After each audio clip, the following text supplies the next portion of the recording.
The Pacific Islands at Twickenham on Saturday. Manager Martin Johnson has named 4 uncapped players in the starting 15. Barton squares up to somebody. How does that make news? BBC Radio Manchester, satellite weather with Diane Oxbury. It's a quiet sort of day today. There's an awful lot of cloud cover, which if you're close to the Pennines could be thick enough from time to time for a few spots of drizzle. But the saving grace is it will thin and break, and you'll see glimpses of sunshine every now and then. The winds are from the northeast, but they are nice and light, so your top temperature 10 Celsius. Allan Beswick with you on the phones. 0161 228 2255. BBC Radio Manchester. Joey Barton, he should be peeled and covered in salt. What a cretin. Anyway, a very good day to you. You all right? Belting. So am I. Well, this is it, isn't it? Yeah. The polls are opening. We had a bit of trouble with polls yesterday on the programme, but these are entirely different. These are the ones where you go and vote. Yeah. No, we did. Somebody came on yesterday and said that Polish people were all racist, which can't be true. No group of people is all anything, because that's not how the world is. It just doesn't work that way. Anyway, there you are. So, if you've anything to say about anything at all, I don't mind. 0161 228 2255. Radio Manchester at bbc.co.uk. And, of course, you can text, usual number, 07786 206 951. See? Make it nice and easy for you. It's how we work. Yes. And you can talk about absolutely anything, including this. Campaigners will meet MPs today, hoping to make it more difficult for lap dancing clubs to open. The group, I think they're called the Fawcett Society. Yeah, they are. It's all about taps. The groups want the clubs to be reclassified as sex encounter establishments so that they're recognised as part of the sex industry. The association that represents lap dancers, I didn't even know there was one, will hand a petition to Downing Street tomorrow calling for things to remain unchanged. I mean, lap dancing clubs, they are a sexual encounter. There's some woman with her top off and not much on the bottom, as it were, dancing about and possibly sitting on your knee and inviting you to give her money. But it's not exactly, is it? It's not major offensive, is it? I've no idea. I've never been to one. Anyway, you can talk about anything. I just saw that in the wire thingy. 0161 228 2255. Chris in Marple. How are you doing, Chris? Good morning. Good morning. Not very well at the moment, actually, but I'll tell you why. Okay. I listened to a local news report about someone who'd been sacked for speaking about... Sorry, I'm shaking a bit here. About the mental health service. I think it was, my understanding was a nurse had spoken out about it. And it got me a bit angry because at the moment, you've spoken to me before, Alan. I'm the 60-year-old woman who's a bit younger than you, who smokes and doesn't smoke, but there you go. Okay. And I'm not smoking at the moment, but I might do in a minute. My cousin, aged 55, has Alzheimer's, which is very, very sad. She's been diagnosed with Alzheimer's. And we have been struggling since Easter to get her help. And it was only when she threatened suicide that people started to listen. Now, I'm phoning today, and I've asked to get on early because we're still trying to sort it out. We've had a major crisis this weekend. And through no fault of their own, because of no funding, because there aren't the people there, we haven't been able to get help. And can I read you something that my cousin's GP told me to say to them, to a mental health unit that's involved? Okay. They've said, because... I'm sorry about this. Don't worry. I'll take deep breaths, like I tell my cousin to do. This is what my cousin's GP told me to say to these mental health people, because they said it was only because I cared that perhaps something wasn't being done. He didn't quite say that, but this is what I said to them this morning. And I'll read it out because I wrote it down this morning at 5 o'clock. After very little sleep, I hasten to add. I am not prepared to be Anne's I've mentioned the name, but it's okay, it's only the first name, so we're all right. Anne's carer anymore. I want you to take responsibility for her care from now on. I want you to take her into this mental health unit and assess her and sort out her medication. I cannot give her 24-hour care. And I put the phone down. And I phoned a social worker, And I told him what I'd told them, and he said, good on you. And he said, I hope something's done. As a friend, as a relative,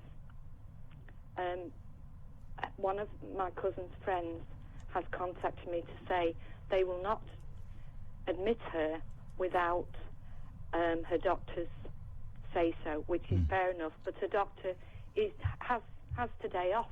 It's, he's a family man. And her doctor needs to talk to the psychiatrist, the consultant who's in charge of her. And from yesterday, from various phone calls, she is on holiday. And I'm waiting to hear from another doctor at the surgery to see if she's managed to get help. And I'm sorry, I've been a bit jittery, but Don't it worry. stinks. And it's just, it's the funding. And I knew you... I've remembered listening to you in the past saying that you were a mental health nurse. A long, long time ago, Yes, when yes. things were rather different. Yes. Were they better? It's hard to say. You can only ever compare those things that you understand well. I don't know whether they were better. They had lots of failings, lots and lots of failings. Indeed, one of the present problems was caused by the attempt to correct one of the big failings of yesteryear. And that was people who were in long-stay hospitals with what could only be described as no prospect of coming out. And the idea was, and I was amongst others who campaigned, to change the status quo so that people could come out and there were places for them to be cared for in the community. That was the phrase we used to use. And of course the government of the day took us eventually at our word and closed down all the major mental health hospitals. What it didn't do was provide the community care that was meant to be the substitute. So it was a mess and made worse, in fact. But that's the nature of change sometimes. So that element of it is certainly worse. In my day also, we didn't have Alzheimer's as a diagnosis. No. We had senile dementia. There are similarities, although Alzheimer's, if I understand the modern teaching, is a subdivision of senile dementia. Or maybe it's the other way around. No, there are different ones. My father had vascular dementia. People tend to put it all under the same umbrella as Alzheimer's, but Alzheimer's is a specific one it's a where particular they can have condition, medication. Well, again, the medication for Alzheimer's is... well, some of the most recent medication can delay the... if you listen to Terry Pratchett on this subject, he can wax lyrical for hours, but it will delay the onset of the condition, but it won't stop it. It won't stop it, and it most certainly won't, as you say, cure it.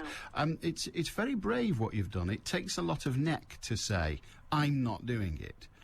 It's the only way out. I understand that. I'm merely congratulating you on the courage to do that, because it does take that kind of treatment and that kind of response. Yes. Because otherwise, as long as you are prepared to do it, the health service won't kick in. No. And can I just say one more thing Please before do. I go? Please do. I'm going on the phone to see what's happened in a minute. And if nothing has been done, as a relative, not as a carer, I'm going to dial 999, because I tell you why. Her own doctor said she needs the care. Everybody else says. Okay. I have tremendous respect. I've been in hospital for things, and having babies, and they were absolutely wonderful. If I had a heart attack, brilliant. I don't want a heart attack. I know what you mean. So I might have if I keep smoking. I mean, I wasn't going to say, but now you've admitted it, you're probably right. Yeah. But yeah, I know what you mean. But because somebody is mentally ill, and it is a mental illness, then that person is suffering, and she is suffering. And I, as a relative, not a carer, and my very small family, and she's got 2 friends, that's all, are suffering as well. Can I, just before... It stinks. And I was going to say a rude word then, but I daren't because I'm on the radio. Well, okay. I started the most foul language, Alan. You'd be proud of me. Me and Jonathan Ross both, eh? Yeah. Chris, Can I counsel against 999 from two perspectives? One, you're just using up the emergency service for something that's not an emergency. Yeah.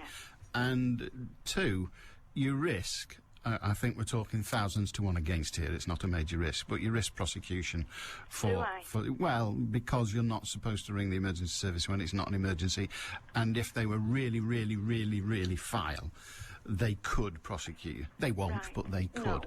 What you can do, and I don't know whether I would be able to do this, but what you could do, and what sounds extraordinarily cruel, is to take the individual to hotel reception and walk away.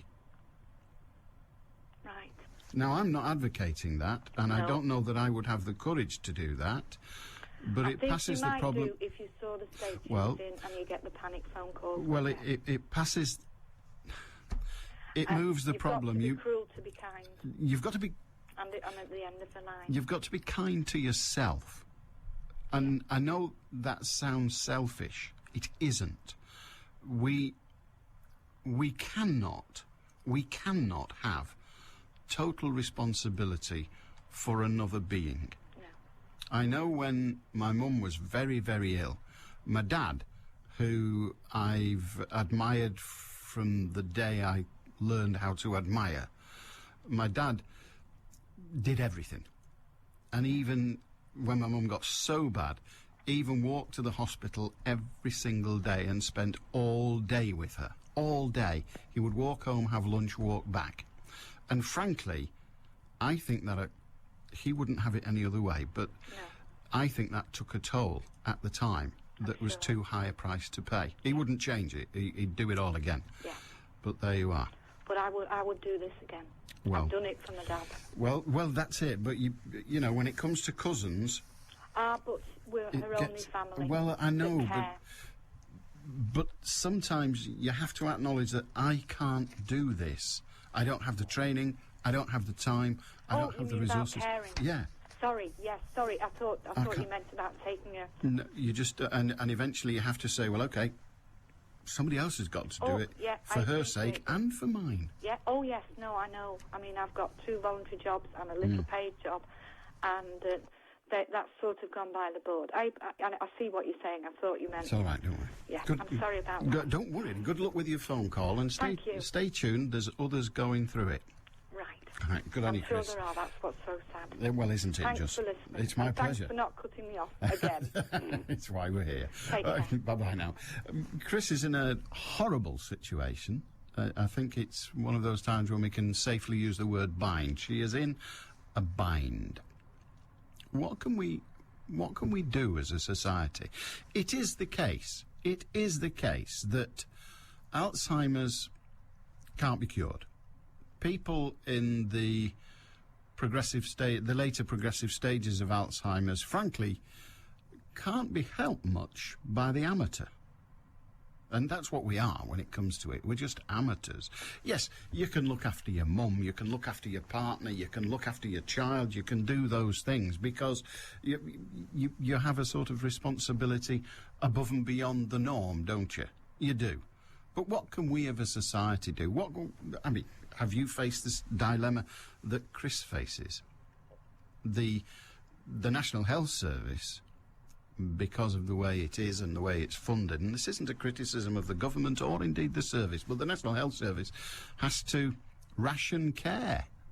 It does. It rations care. It rations it by saying, well, you look after him. You do it. You sort it out. We can't sort it out. You look after them. That's what it does. We don't have the staff. We don't have the beds. That's rationing. That is rationing. So what is to be done? Does that mean that the National Health Service says to somebody who's not even directly responsible for a person, well, I'm not doing it, so you'll have to? Doesn't that person have to have the courage to say, no, I'm not doing it. It's not my job. I'm not doing it. Is there some other way? If you know another way, Chris would love to hear it. I'd love to hear it. We're going to talk to Ray in Bellevue very shortly. A couple of things before then, including this, which is, of course, the news headlines, and hopefully this time, when I go click, something will happen. Oh, lovely! 12:20 on BBC Radio Manchester News Headlines. Mark Edwards. Full-scale voting's begun in the US presidential election, with a number of polls suggesting the Democratic candidate Barack Obama will beat his Republican rival John McCain. There's outrage after it was revealed thieves have stolen 5 large brass plaques from a war memorial in Manchester. And the Business Secretary, Lord Mandelson's, urged banks to pass interest rate cuts onto you, their customers. Manchester's weather, showers this afternoon and highs of 10 Celsius. BBC Radio Manchester 2020 traffic. Let's start firstly on the M60, and it's all fairly quiet at the moment, not doing badly at all. Around junction 18, it's Sinister Island, but as you head on towards the Pennines, I'm afraid it's fairly foggy on the M62 around 22 at Rushworth Moor. And over the past hour, been quite a few heavy downpours of rain as well. So if the rain persists, I'm sure traffic will start to slow down. Visibility's already reduced in the area. Not doing too badly on the M66, coming down from Bury to Manchester from junction 2 on the southbound, and all coping well on the M67 around junction 3 at Hyde on the Manchester-bound carriageway. Don't forget, though, if you can update me further, call in 0161 244 4951. I'm Cara Banks. You're never more than 20 minutes away from the latest traffic through the day. BBC Radio Manchester. Ray in Bellevue. Hello, sir. Hello, Alan. How are you doing? I'm very well. Thank you. Well, I wanted to tell you about a fond memory of mine I've been remembering when my dad met Yuri Gagarin, the Soviet cosmonaut, the first man in space, on April the 12th, 1961. And about October of that year, Yuri Gagarin came to Manchester, and he was at Brooks Park, Old Trafford, where it joins Moss Side and Old Trafford. And he went to Union headquarters, and he passed in a Jeep at Brooks Bar that day. I was there with my mother, and he was stood erect in the Jeep with his uniform on, Soviet Red Air Force, and he was saluting people. And then later on, he went to AEIGEC in Trafford Park, and, well, my dad was doing a job there. I'll tell you why I know that, because I saw my dad on telly that evening, and, well, my dad was doing a job, and I saw him with his brown overalls on and his hammer in his hand, and Yuri Gagarin approached him, and it was captured on television, and it brings back a fond memory. And, what did they say to each other? Pardon? What did they say to each other? Oh, well, I asked my dad that, and he said, I don't know. It was all Russian. He said Yuri was surrounded by 4 bodyguards, all with square heads. Fair enough. I know, but, it captured the imagination. I was a child of 7. Oh, it captured my imagination, and there was a lot of enthusiasm for space in those days. Space travel in Britain, in America. We had a lot of television series about space. We did. There was a lot of that for children, on the telly. But I think that it's those days seem to have gone now. When people look at the space on telly, on space exploration, it's almost, it's in passing, sort of, it's not as important. It's not the big deal it was, is it? Once we've had people walk on the moon, that was a great achievement. Indeed it was, and could happen again before too long. Could very easily happen again. Good on you, Ray. His dad met Yuri Gagarin. I once met Buzz Aldrin. He was really boring. Peter in Macclesfield. Hiya, Peter. Morning, Alan. Good morning, sir. It's just in reference to the lady who was on about the relative with Alzheimer's. Yeah. And she's having trouble getting the lady a bed. There's a couple, I don't know whether your staff have told you, but I'm a retired community psychiatric nurse. There is they don't tell me anything, so carry on. Yeah. There is a couple of avenues possibly open to Chris. The first one is, if she calls an ambulance via 999, they're probably not going to attend because they won't see it as a medical emergency. Quite. Secondly, she herself could take a relative to A&E, explain the situation that the lady's threatened self-harm, and get her assessed by the psychiatric medical staff. Yeah. Because a lot of A&Es have them on call, and they will send somebody down to see her. Yeah. The other option she may have, again, if the lady's threatened self-harm, if I remember right, if she's the nearest relative, can ask for a formal relative assessment under the Mental Health Act. If she is admitted under the Mental Health Act, if the local unit has no beds, they have to find a bed if the lady is actually being sectioned. They have to find a bed somewhere for her. Those are the sort of immediate options I can think of for her. I mean, I dealt with the second one, which was take her to A&E. Yeah. And leave her there. Well, basically.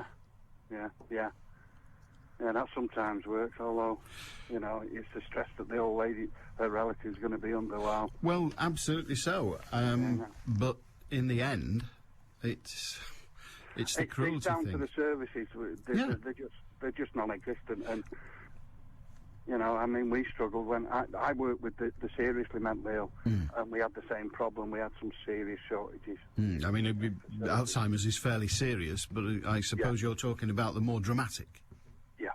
I mean, in what context? What kind of people were your... The serious illness, the sort of those with diagnosed such things as severe depression, bipolar disorder, and the psychotic illnesses, schizophrenia. Yeah. I mean, it's almost impossible to deal with those people.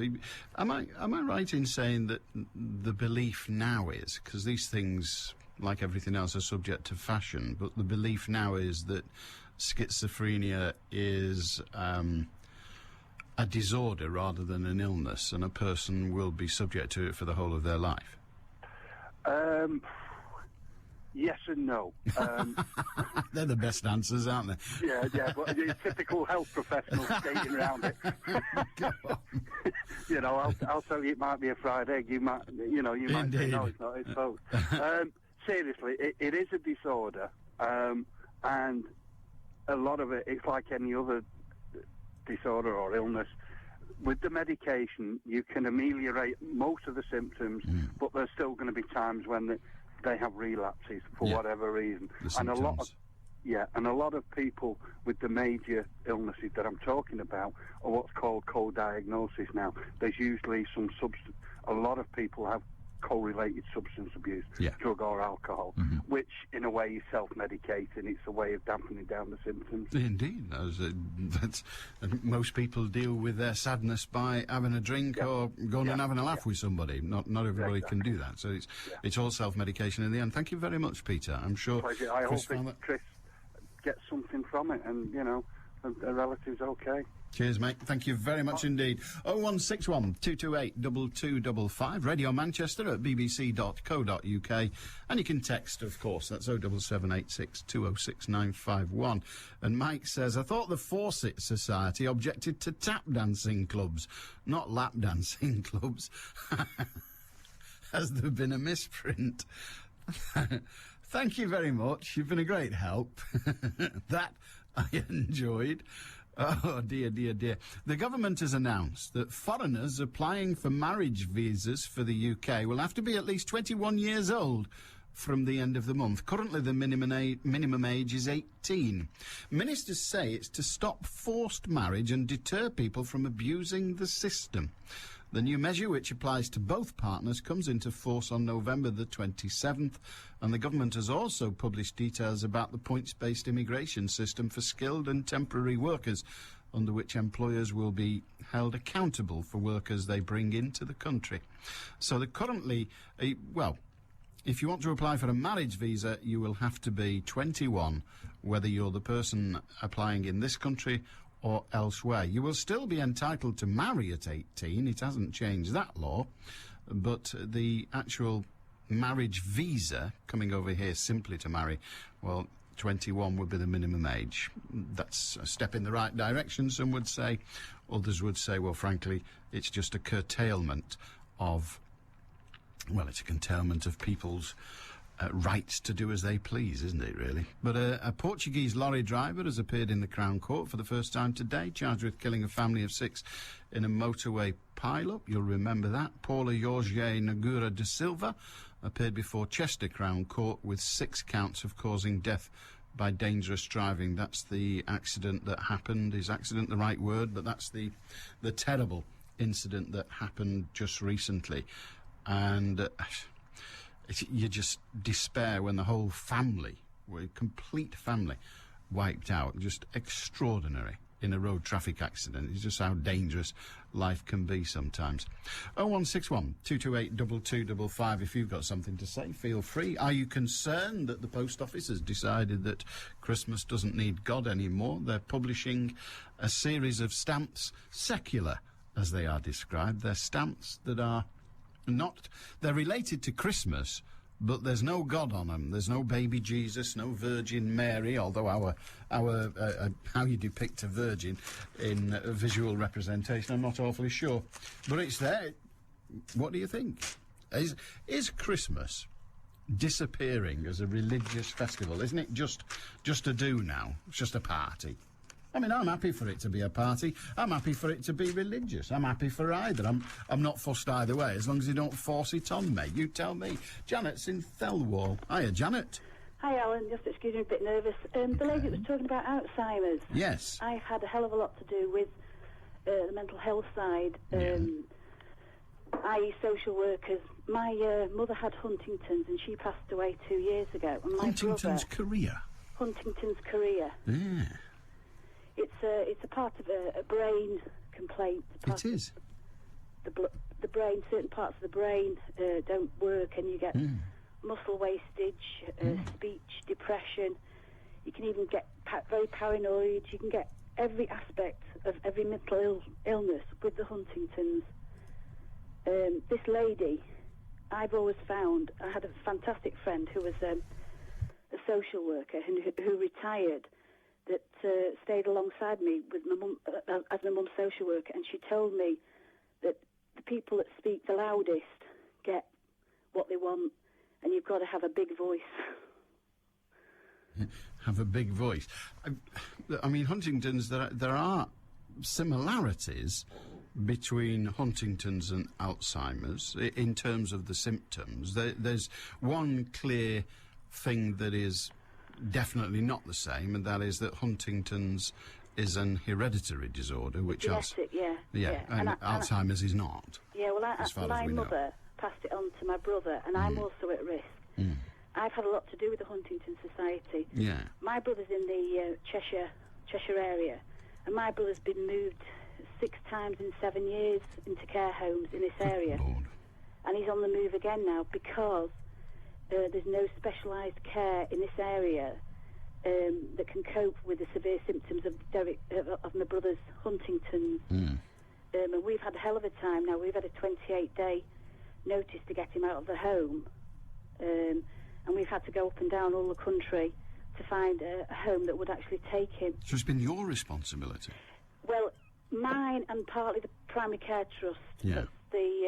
Because they're going to fund the majority of the money now, because these care homes come in from anything from 800 to 2,800 a week. Obviously, my brother can't pay 2,800 a week. No, indeed. So the Primary Care Trust only have actually started to chip in a bit more money for my brother because of the severe symptoms he's got and how they can't cope with him at the nursing home he is. But we've had a right battle. There's just not enough money spent on the mental health side of the NHS. Well, there isn't. You're absolutely correct. There isn't. It's been known as the sort of Cinderella service for a very, very long time. And it's always been that there's less money available. Part of the problem is that many mental conditions, they're not curable. So what you're actually doing is paying large amounts of money just to, for want of a better term, look after people. Well, we've paid money into my brother's nursing home. Yeah. And we're only down the road from where he is, about 8-9 miles. But we've actually been phoned up to go and look for him when he's got out of the building. We've been phoned up when he's actually hit a member of staff because the police are there. Good heavens. We've been phoned up early hours of the morning because he won't take his medication. We've been constantly phoned up they can't cope with him. And we've had meetings after meetings, and they've said they could cope with him, and they'll take your money, and then they'll phone me up at any time when they're struggling because they haven't got the expertise. And is this, well, it almost certainly sounds like a private facility? This is a private facility, yeah. Yeah, Don't can't get a worry. word out. But the other thing is when you're looking for nursing homes as well, which people don't realise, is there's C-Sky, and it's an independent, well, it's a government body that check nursing homes up and down the country, and they rate them. And people that want to put somebody into a nursing home don't realise that, you know, there is something on the internet, and there's an address that you can write to and get a report on that nursing home, how good they manage their patients, the care, the quality of the care and everything. And people don't even realise that. And I've only just learnt that in the last 18 months. It's like a government body that go out and check these nursing homes. And some of them are absolutely bloody horrendous. The great problem is for many people in your situation, and you're in exactly that situation presently, it's all very well saying that's a good one and that's a bad one and all the rest of it, but in the end you're sometimes left with, well, that's the only one with a bed. Well, listen, which is horrible. That is wrong, though. Well, I know it's wrong. I'm not for one moment suggesting that that's to be applauded. I'm saying that is the reality of it, and it's horrible. I mean, you know, people that have money that open these nursing homes now, I used to believe that, yes, it's because they love to help people and they want to care and they want to get the good care right. And, you know, at the end of the day, it's a money-making business. And I'm a little naive like that. Maybe because I've loved my mum very much and I've cared for my brother very much. But you know, the government wants to look into all of this. You know, it's an absolute nightmare what goes on in some of these nursing homes. How they take patients in, and they haven't got a clue how to handle them. And this is where you start having to go into specialised nursing care. Indeed. And that comes with a price. The truth is that the nursing homes are doing the best they can often with the resources they have. And yes, they're a business, but that doesn't make it automatically wrong per se. They're doing the best they can.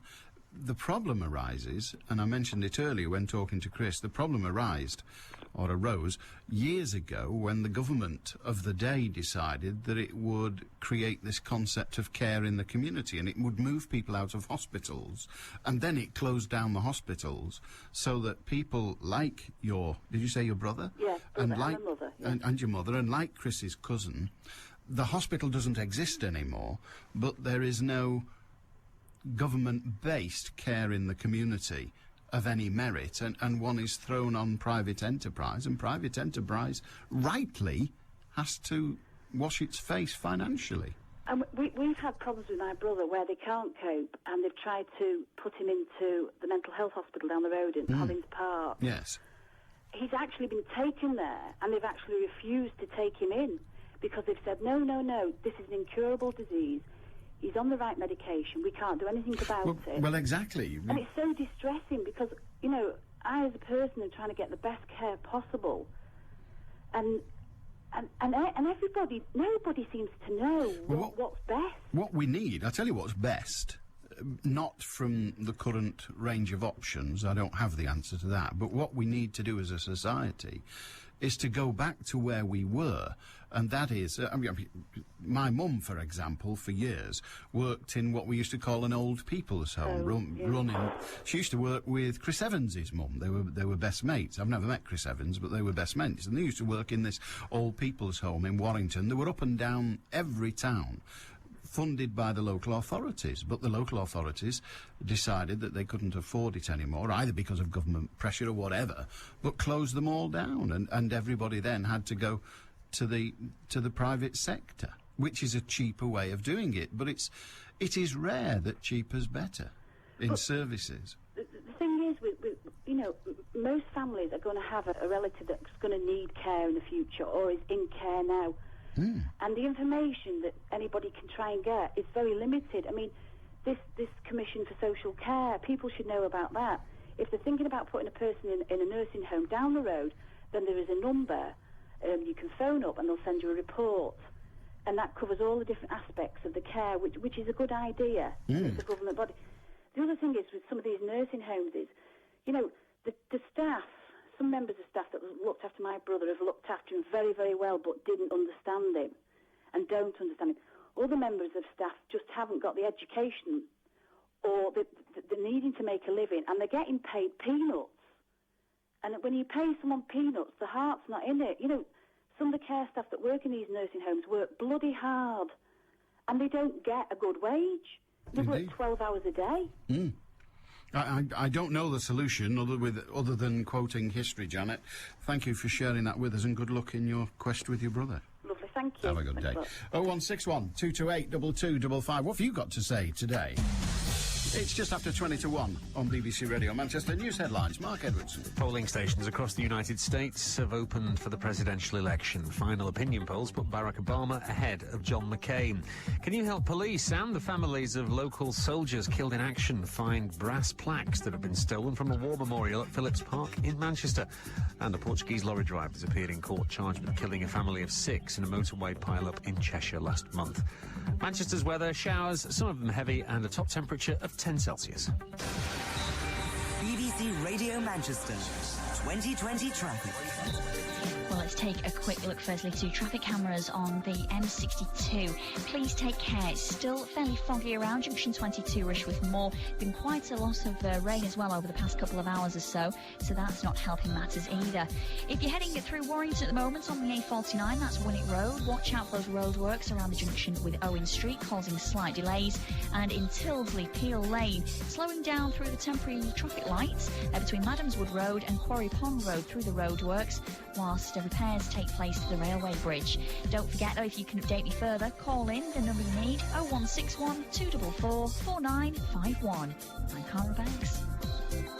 BBC Radio Manchester, Sports with Delith Lloyd. Good afternoon. Manchester United will be without Wes Brown for tomorrow night's Champions League group match at Celtic. The defender is out of the trip to Parkhead with the ankle injury that had sidelined him for the games against West Ham and Hull. Gary Neville and Rafael da Silva will contest the right-back slot. Reserve team captain James Chester has been included in the 23-man squad.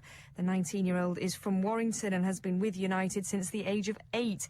Victory for the Reds will take them to 10 points in Group E and all but guarantee their progress to the knockout stages. Midfielder Michael Carrick feels the experience of 2 years ago will help them deal with the intimidating atmosphere at Celtic Park. You can't really get caught up in the crowd and the atmosphere of the occasion. It's more what we can do on the pitch. And but Celtic is a phenomenal atmosphere, and I remember the last time walking out onto the pitch and at the start of the game, the noise was incredible. But we played very well for about an hour, and it was quite quiet actually. But obviously they scored, and then the whole thing changes. Meanwhile, United's game against Chelsea at Old Trafford, originally scheduled for January the 10th, has been put back 24 hours to Sunday the 11th with a 4 o'clock kick-off. The Reds' home fixture against Everton on Saturday the 31st of January has also been switched for television purposes. It'll now be played on Monday the 2nd of February with an 8 o'clock kick-off.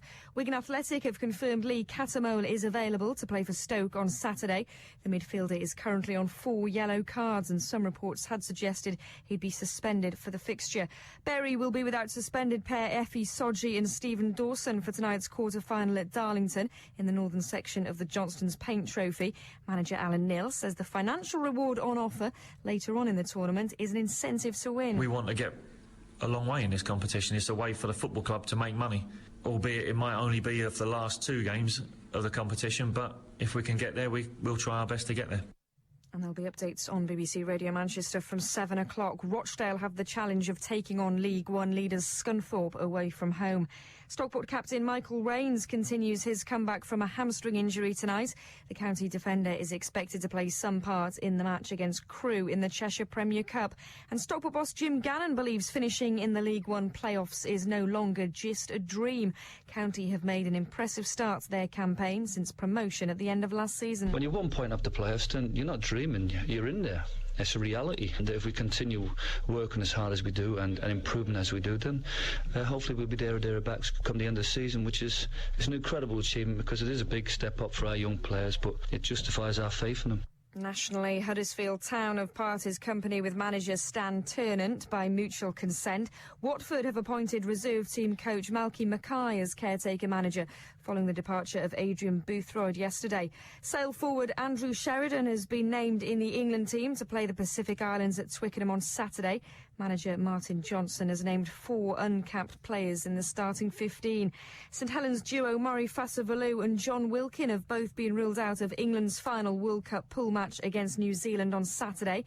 Fasavalu has a suspected broken hand and Wilkin has a facial injury. And trainer Aidan O'Brien and his 3 jockeys have been cleared of any wrongdoing by the Melbourne Cup stewards in relation to the front-running tactics employed on the trainers' runners. O'Brien, who'd left the track after the race in which his horses filled 3 of the last 4 placings, was summoned back to face an inquiry.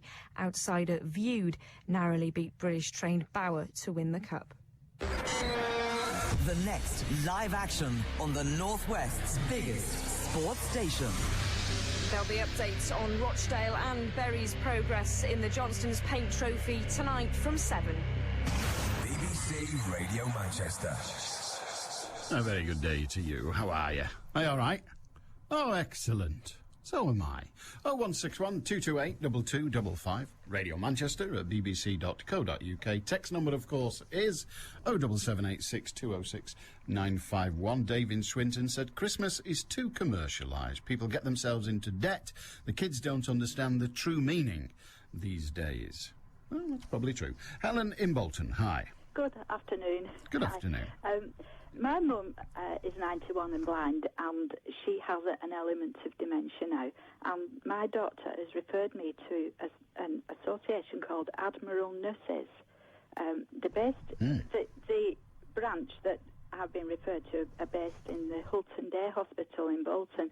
But I have a leaflet here, and it has some telephone numbers on it. It's a national society supported by something called For Dementia. And there's a telephone number in London, and there's the team leader from this society has been to see me a couple of times, and she suggested strategies. They support the carer. They don't do anything for the person who needs caring for, but they support me, not my mum. And she suggested several strategies. Like getting somebody in to help her get ready in the morning, even though she can do it herself, just to make sure that she is clean and she's had her breakfast, even though she says when I go, I've had my breakfast. Sometimes there's no evidence of the dishes there, and I wonder whether she's had them and put them away or whether she's not had anything at all. So these people, they've arranged for people to come in and sort out my mum in the morning and this sort of thing. But she's supporting me, and I find this a great help. Somebody who knows how my mum is. She repeats herself so many times, and she asks us the same questions. She doesn't do things. She takes a whole day pills all at once, or she doesn't take any at all, and all this sort of thing. And this lady who comes, she's called Paula, and she knows exactly what I'm saying, and she's supporting me, and I find it a great help. And I've got a telephone number if anybody would like it. I can give it to you and you can give it to if you leave it with us, because we're always wary of giving out telephone numbers. I remember, I've heard you say that. For those reasons. Yes. I mean, the For Dementia group are, they are, many of them are trained nurses and the like, and they're there to help people in your situation. It's none of my business, but do you ever just get to the end of your tether with all of that? Sometimes, yes.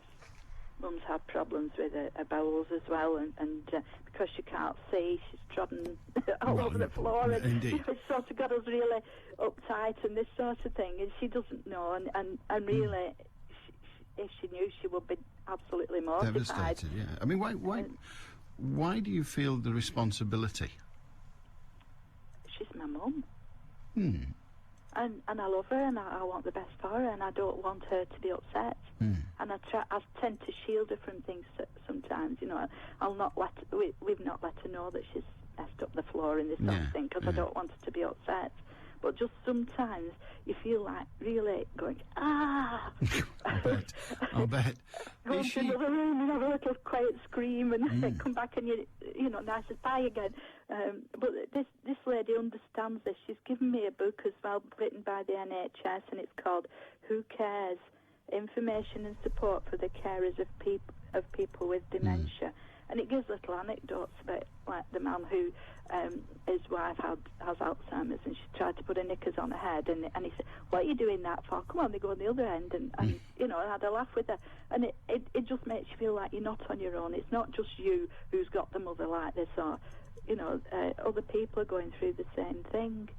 And this booklet is very good. It gives you information about how to help them to eat and dealing with common problems, and there's one that says the who's who of help, how you can get help, community services, hospital services. Yeah, so there's lots of different avenues, or lots of different signposts towards avenues where you might get help.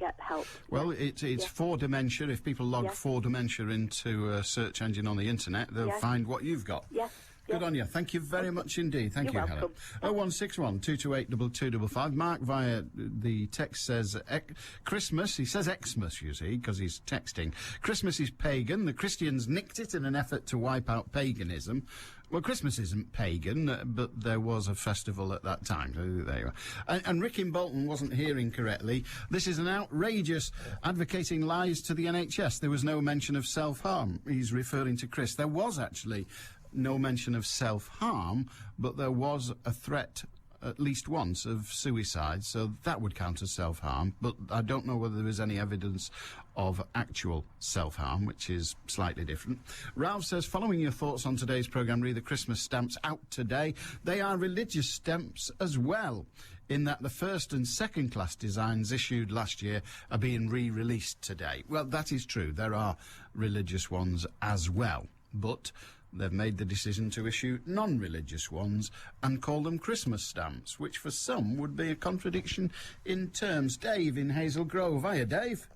Hi, Alan. Yeah, I was a bit fired up on Friday listening to the inquest on this John Paul Charles de Menezes. I think I've got his name. Yeah. In the light of the evidence that seems to be coming forward now from the witnesses in the carriage, it looks like the officers who shot him never actually shouted a warning before they did it. Now, in the light of that, does that mean that those officers will be facing murder charges or not? No. Right. Explain then, please. Well, it's hard to explain without referring to all kinds of legal precedent and the like, but in order for it to be murder, it would have to be... a jury would have to decide that the police officers set out that morning to kill somebody. Right. And they didn't. And it would be very, very difficult to prove that the police officers, up until the last minute, were determined to kill somebody. And when they acted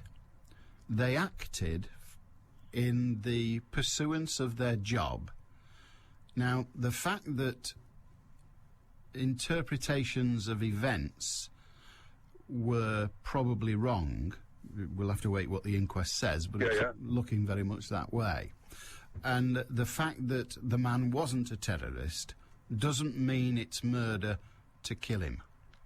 The police were acting the individuals pulling the triggers were acting on authority, carrying out their lawful duty. Now, the fact that the person they shot, we now know for sure, was not a terrorist, actually doesn't alter what they were doing. It wasn't their job to decide whether he was a terrorist or not. That decision was made further up the command chain. Their job was to decide how to kill him.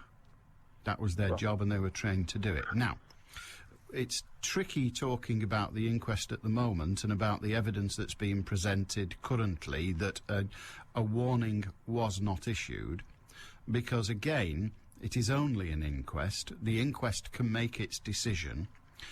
Even if the inquest decides that a warning was not given, doesn't mean that the criminal court at a later date. It won't go there, but if it did, doesn't mean that the criminal court would make the same decision. So again, the lack of a warning may be a breach of procedure, but frankly, the warning would not have meant that Jimenez would still be alive.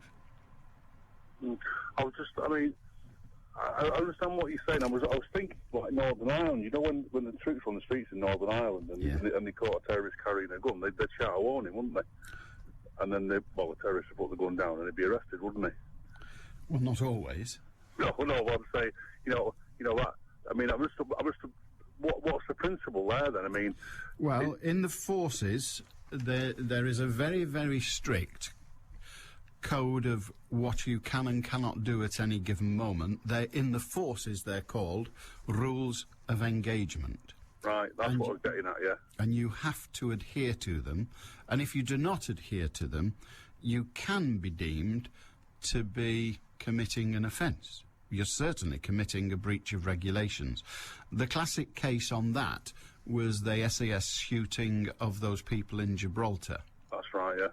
Now, there's a lot of talk about whether the SAS should have been there. There was a lot of talk about whether they should have issued a warning or should not have issued a warning.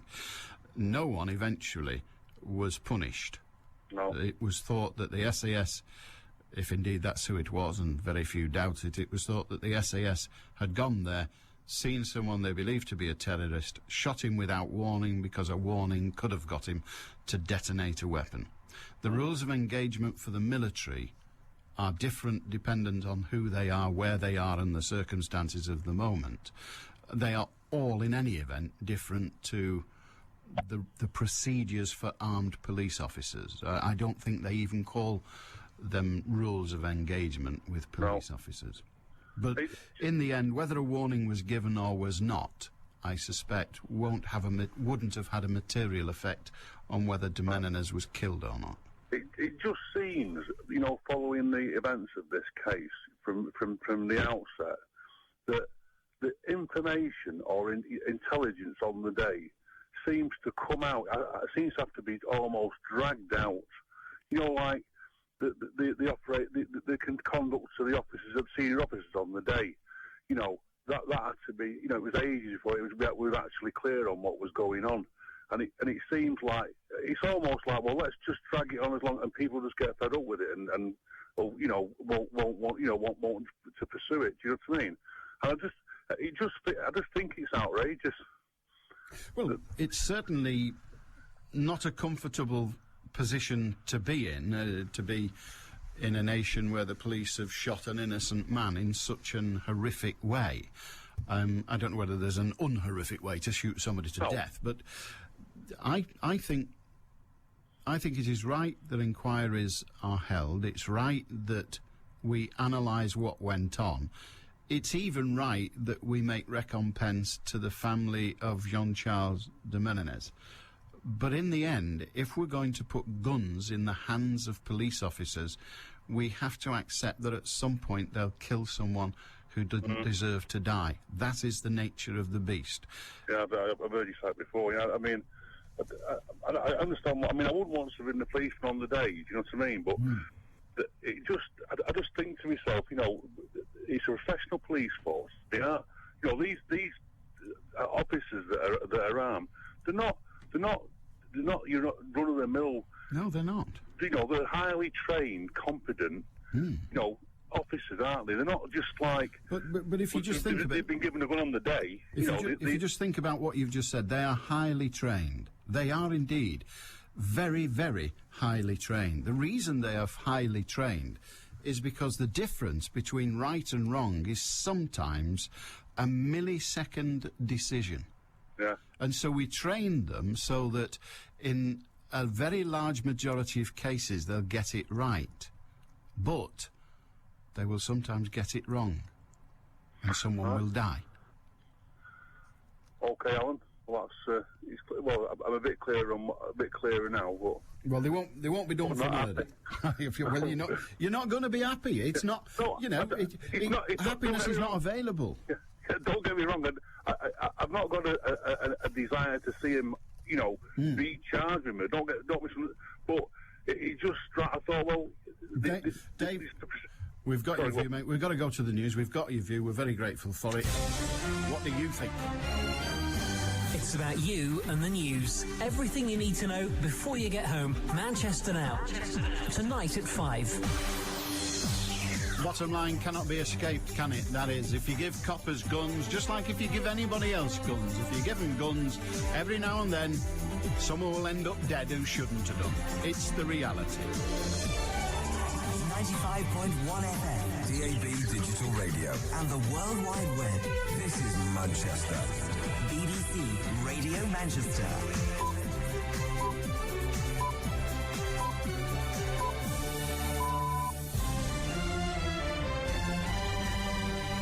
At 1 o'clock. I'm absolutely appalled.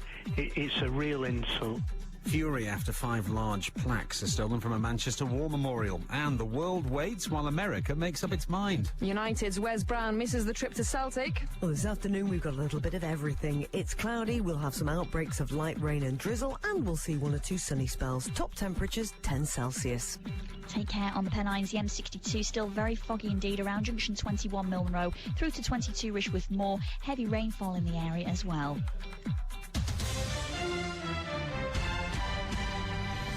Good afternoon, I'm Mark Edwardson. There's anger this lunchtime after the revelation that in the days running up to Remembrance Sunday, 5 large brass plaques have been stolen from a war memorial in Manchester.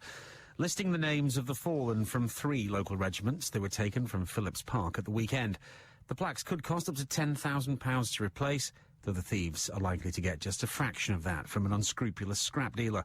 Councillor Mike Amesbury's from the City Council. Somebody must have seen these individuals taking 5 brass plaques, obviously marking the sacrifice that so many people gave to the people of Manchester in this country during the war.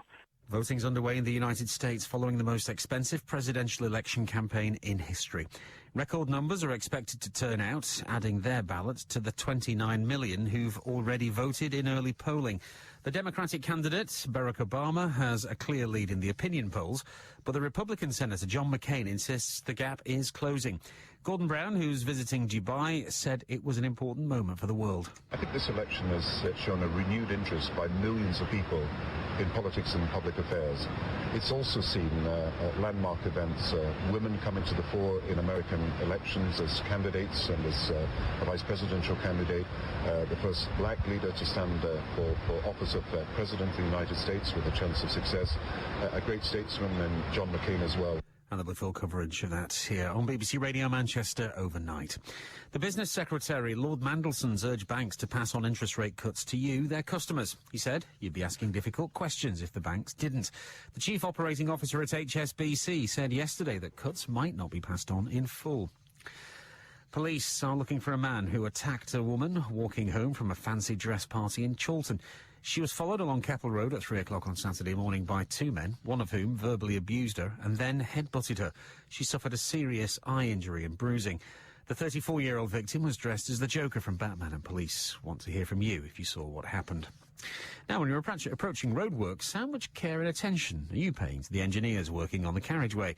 10 road workers have been killed in the past 5 years, not to mention scores of injuries and near misses. A new safety campaign's been launched in Greater Manchester to get you to slow down. Clive Greenfield's a road engineer who lost a colleague in a crash on the M61. With the more traffic movements increasing and the fact that there's more maintenance needed because of that, we're always exposed to the hazards. You know, fortunately, 2 or 3 years ago, one of our lads was working on the M61 and he was just killed outright by a car who just ignored the traffic management signs.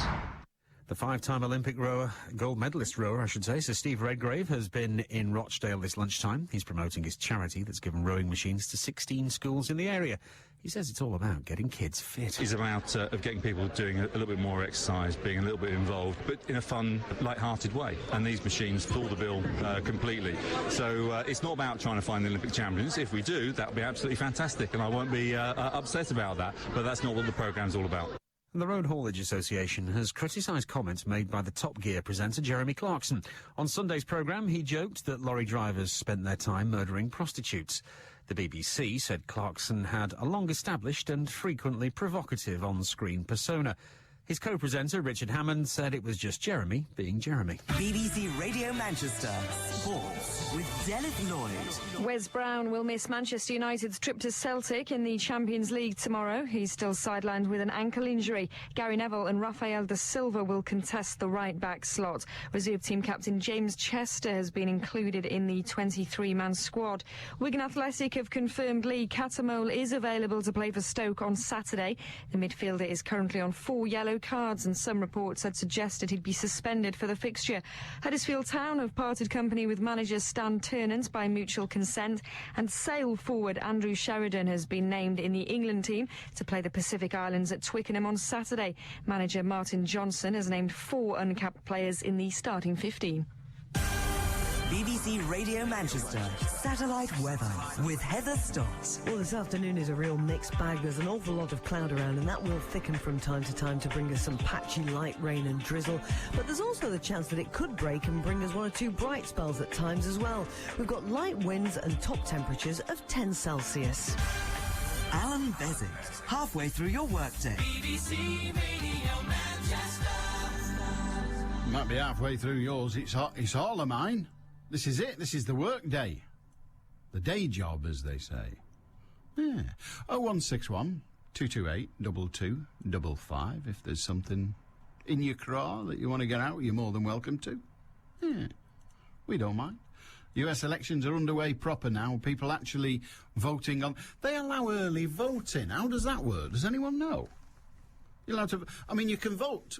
You can vote early in British elections, obviously, by being a postal voter and all of those things. But early voting, people queuing up at the polls the day before, and indeed weeks before. Anyway, Brian's sent me this. Alan, regarding the US election, it does unsettle me somewhat. It's estimated that some 95% of African Americans support Obama, whereas the so-called white vote is split about 50-50. I think, therefore, that it can be reasonably assumed from this that the black allegiance to Obama is based primarily on racial grounds. It does worry me that the future holder of the office of President of the most powerful country in the world may ultimately be decided as a result of his colour and not on any perceived qualities to do the job. It's an interesting interpretation. I suspect that black people, African-American people who are voting for him because he's black, are doing so because they want to make history. They want to make a point. They want to say to the world, look, we've arrived, we're here. It's for real. We've got black people, a black person, President of the United States. I can understand the motivation. I don't think they would do it if they put, some numpty up there. The guy is supposed to be very, very popular across the community. And he's said over and over again he doesn't want to be elected for his colour. But I better take the votes anyway. Joseph in Wigan. Hiya, Joseph. Good afternoon. Good afternoon, sir. Welcome, David. It's nothing as important as your last call, as I'm sure. It's just about these new stamps that's just been issued. Oh, yes. There is a Madonna and Child stamp, 2 stamps actually, which are not part of the sets that they've just issued. And looking back, they're exactly the same 2 stamps as was issued last year. Yeah, they've reissued the godly ones. That's it, yeah. But I'm told it's the first time that they've issued Christmas stamps that have no reference to the Christian element of Christmas upon them. The Madonna and Child, isn't that the... No, it's not the Picasso one. I've forgotten which Madonna and Child it is, but it's... Yeah. But you're wrong again, as such that they don't always issue religious stamps at Christmas. I seem to recollect one year it was robins and post boxes. Yeah, and there's been very right. I think they sometimes ask children to design a stamp. Yeah. I think the difference that people in the media are harping on about is they've done what you might call the traditional pantomime dame-type characters, Cinderella, Aladdin, Snow White and all of that. And they're seeing that as being part of the secular Christmas. Now, with robins and stuff like that, well, that's a winter stamp. Do you know what I mean? Yeah. But yeah. this is very definitely saying Christmas, but not God. I don't know. It don't bother me either way. I just find it fantastic. They're just pictures, aren't they? In the end, nobody's going to get killed by a picture. Unless it falls. If memory serves me right, there was one year under with chimney pots. No, I can't imagine that having anything to do with Christmas at all, or any sort of religion, really. It's hard to see what the fuss is about, then. Isn't it, really? Yeah. But I believe that if you wanted a religious stamp to send you Christmas cards, that I think you'll have to ask for them. You'll have to ask for one. Well, I would think so. Yeah, it will depend on the amount, won't it? Because ordinarily you'll just get the new issue stamps, which are something to do with pantomime. I just use the ordinary ones. I do. I don't send that many Christmas cards. Man, I don't send so many myself. Nah, I don't see the point, you know. No, if I'm not going to talk to them all year, I'm sure I'm not going to send them a card. I don't see the point of the whole Christmas card thing. People actually count how many they get, and they keep notes of, well, they're not getting one next year because they never sent me one last year. And you just think, well, that doesn't it? It does away with the whole thing. The idea is, I'm told, the idea of it in the commercial prospect, the idea of it is it's about giving. But if the only reason you're giving is so that you'll get, then you're not giving, are you? You're investing. Yeah, I recollect somebody having a conversation about that, and they were saying the whole topic of the conversation with the group of people was how many cards they had received and who from, and had they got one off the same person. Why would you bother? If you frequent clubs, you might as well just take a pile of cards with you and hand them out in the club when you go in. Yeah. Or just not bother. Just put a note on the put a note on the door saying nobody's getting any and I don't want any. So thank you. Okay. Have a good one. Okay, bye bye. 0161228 2255. Yeah. This is, I don't know what we do about this. I'll read it out and then it's out the way. I'm in the clear. Anthony says via email, yesterday I was delivering in Handfuff. The man in the warehouse told me that a man had bought a chicken and took it home to his tea. On the label it said ready in 2.5 hours. So he cooked his veggies and his gravy, then he came back to his chicken. It wasn't cooked. So yesterday he took it back to the shop and complained and said, he said it'd be ready in 2.5 hours. When he got back to it, it was still raw. They gave him a new chicken and a £5 gift voucher. I must try that. Yeah, it's not a bad scam, is it? You get a new chicken, because that one only gone off now, it's been sitting there, and a £5 gift voucher. If, of course, you believe it. The Admiral Nurse Service, says John, is a cracking service and does liaise with the NHS system. The Alzheimer's Society is also an invaluable resource for carer and patient. 0161 228 2255. If you've something today, we'll catch up on all of this. And John also says, the lady with Alzheimer's, this is Chris who we were talking to earlier, it's not she that has it, it was her cousin, but I am a psychiatric nurse at present and can only advise that if the lady is taken to A&E, she will be seen by the first on-call psychiatrist doctor and the A&E liaison psychiatric nurses. Another avenue for assessment is via her GP. If the GP refers her to outpatients department in her area, she'll be seen by one of the psychiatrists. There's no need to dump her at the hospital. The relatives can and should stay with the lady to give an accurate picture of her current and previous history. If she's at significant risk at present, she should be offered an inpatient bed, or at least follow-up by the psychiatric team in her area. She is then, importantly, in the system. Well, that's very good advice, John, for when the system works. But look at what you said at the end. If she is at significant risk at present, she should be offered an inpatient bed, or at least follow-up. Now, the follow-up's the scary bit, because the reason I said take her to A&E and leave her there is because if you stay with her, A&E will treat you as the responsible person and will believe that, well, that's okay, because if we haven't got a bed, we'll just give her back to this lady who brought her in and she can carry on struggling.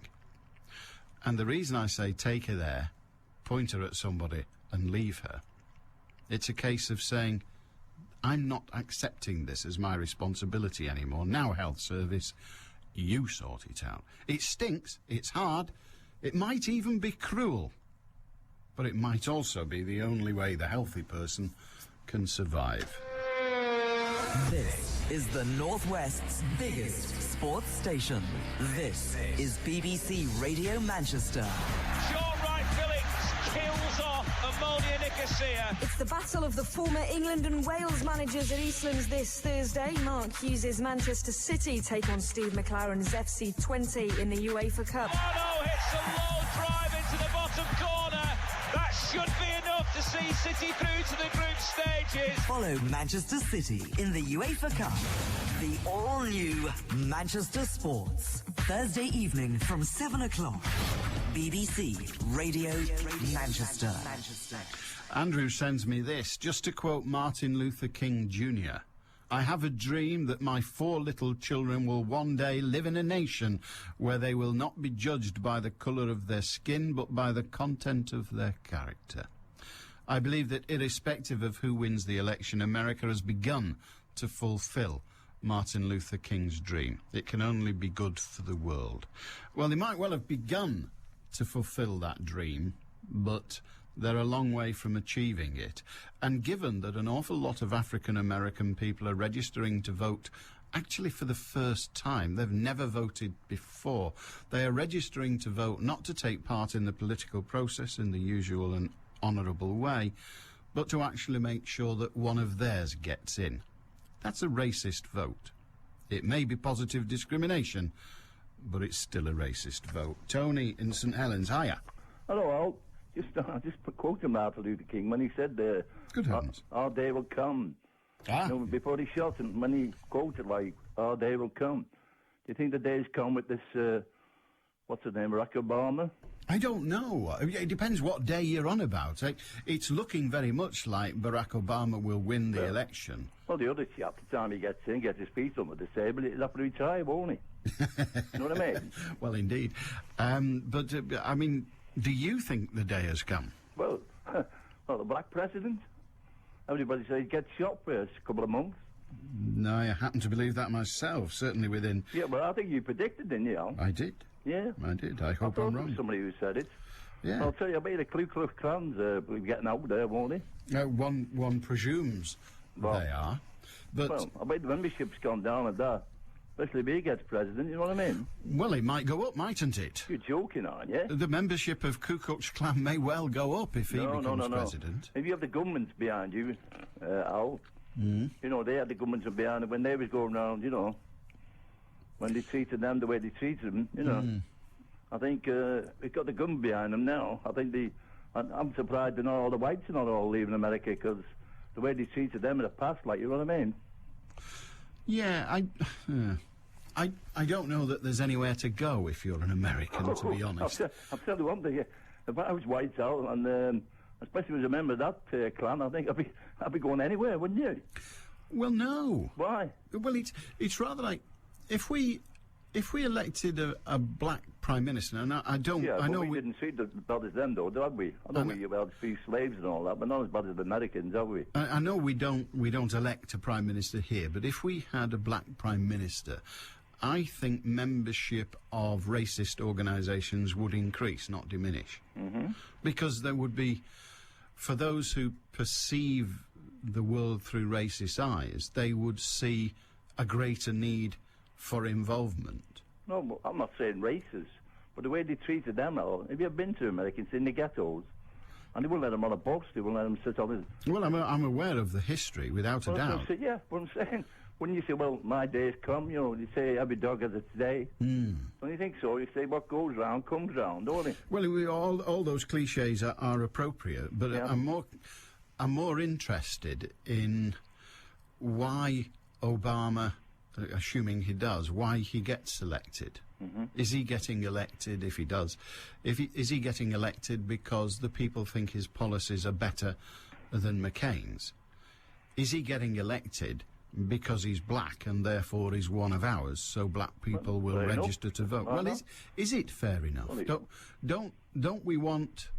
He's got an act to follow, has he? Like, you know, the last one. Well, indeed, but do we want the American president to be somebody that is one of ours, whoever we might be? Well, but Or do we want the American president to be the best person for the job with the best policies? Well, in God's eyes, Al, we're all the same, aren't we? Yeah, he doesn't get a vote, though, God, unfortunately. He leaves it to the people.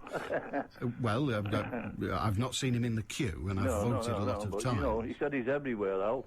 He is You're indeed. a religious person, you, Al, or what? I'm a very, very irreligious person. Yeah, I gathered that bit. But we're still back with the question of what is the most important thing, that people vote according to the colour of their skin, or they vote according to the policies of the candidates? Which is most important? No, I'll tell you one thing, Al. You thought Kennedy was bad over Cuba. I'll tell you one, you're going to watch this bloke when he gets in with all that power, you know what I mean? Why? Why? Well, look what happened with Kennedy. I saw Kennedy what had happened a with big ego, didn't he? With Cuba, with Castro. He nearly blew everywhere up then, didn't he, you know? Why do you think this guy needs to be watched more or less? Well, when the young like that, Al, they get a bit of a chip on the shoulder. Oh, I don't see, they, you know right. Yeah, so you think he it might life be... with a bit of, you know, and somebody upsets him, they got a red button there. Same with Kennedy. Remember Kennedy? When he had with Cuba over the missiles, you know what I mean? Well, one has to say, off, didn't he? One has to say the only politician to ever approve the launching of nuclear weapons in our history was not a young man. No. I think if Kennedy could have pushed the button on Cuba, I think he would have done, don't you? He could have done. Well, I think he would have done. Well, I don't know whether he would have done. That's I don't know. It's very close, though. It was close. Well, it was close. And I'm just saying whether he would have done is conjecture. He could have done. He could have done is a fact. Yeah. Whether he would have done, I don't know. Yeah. I don't know. It's going to be nice to look, isn't it? You know, we shall see. Very interesting. I've got a sister over there. Yeah. I've got a sister who lives in Kansas, Topeka. I don't want to tell her to come over, like, you know, just in, you know, be on the safe side, like. Oh, I don't know that there's a place safer than the States, is there?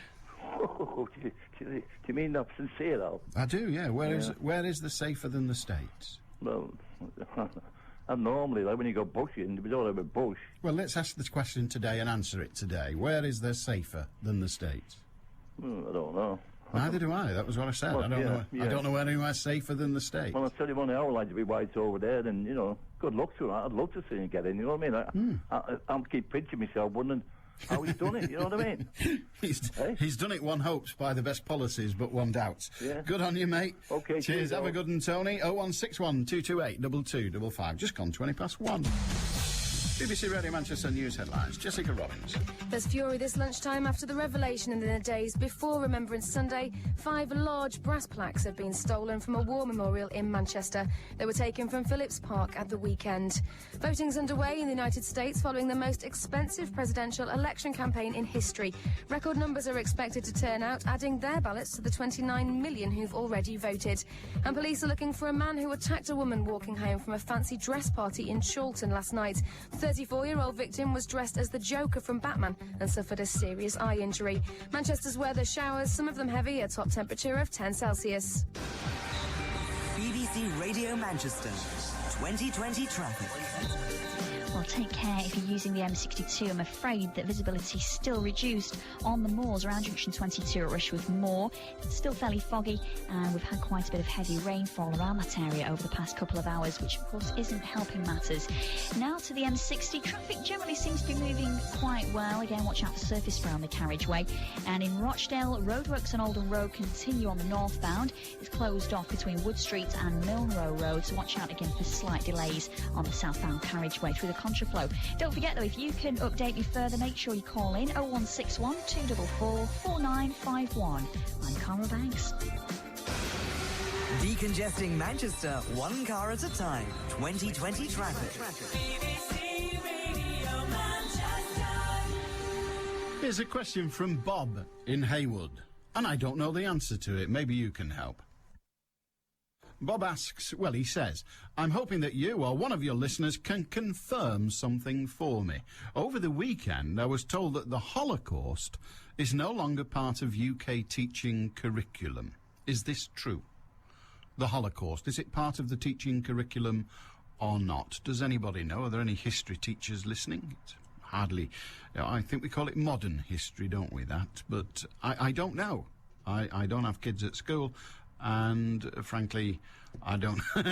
I don't have much to do with the national curriculum.